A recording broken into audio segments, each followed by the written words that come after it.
Home Sastha கேட்டரிங்ல 2 lakhs பட்ஜெட்ல எப்படி A to Z எல்லாமே பண்றீங்க? இது வந்து பார்த்தீங்கன்னா, நாங்கள் ஆரம்பத்துலேருந்து பண்ணிட்டு தான் இருக்கோம். இப்போ அதே பட்ஜெட்ல ஒரு ஃபங்க்ஷன் பண்ணியிருக்கோம். 9 ஜூன் 9, 10 ஒரு ஃபங்க்ஷன் பண்ணியிருக்கோம். கஸ்டமர் இங்கே உட்காந்துருக்கோம். அவருக்கு சாட்டிஸ்ஃபைடா இருக்கு. இந்த ஆர்டர் பார்த்தீங்கன்னா, எங்களுக்கும் எங்க சொந்தக்காரங்களுக்கு சொல்லி தான் எங்களுக்கு தெரிஞ்சது. அப்புறம் இதே கல்யாணத்தோட மாப்பிள்ளையும் நாங்க, அவங்க அப்பா, அம்மா எல்லாரும் தான் போய் பேசுனோங்க. நாங்க பேசுனதுலங்க எங்களுக்கு புதுசு ஐட்டம் எல்லாம் சொன்னாங்க. அண்ணனும் அதுக்கு தகுந்த மாதிரி எல்லாமே பண்ணிக்கலாம் அப்படின்னு சொல்லி கொடுத்தாங்க. 2,00,000 கூட எங்களுக்கு முடிச்சு கொடுத்தாங்க. நேற்று காலையிலயும் சரி, நைட்டும் சரிங்க. இன்னைக்கு காலையில் இப்பவும் சரிங்க. 3 நேரத்துக்கு எல்லாரும் சாப்பிட்டவங்க சாப்பாடு ரொம்ப நல்லா இருக்கும்னு சொல்லிட்டு எங்கிட்டையும் கூப்பிட்டு சொல்லிட்டு போனாங்க. எல்லாமே சூப்பரா இருக்கு. மச்சான் அக்கா அவங்க எல்லாம் வந்துருக்காங்க. அவங்களும் கூப்பிட்டு சமையல்காரங்க சூப்பரா செஞ்சுக்கிறாங்க குமாரு.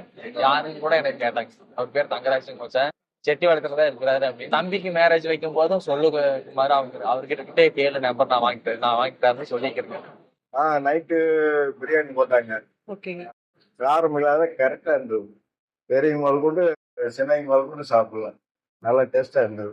மத்தியானம் சாம்பார் நல்லா இருந்தது. புளிக்குழம்பு டேஸ்ட் எல்லாம் கரெக்டா இருந்தது. வந்து ஓம்சாத்தா ஃபுட் வந்து எல்லா நைட்டும் சரி, காலையும் சரி, இப்பவும் சரி எல்லாமே நல்லா செஞ்சிருந்தாங்க.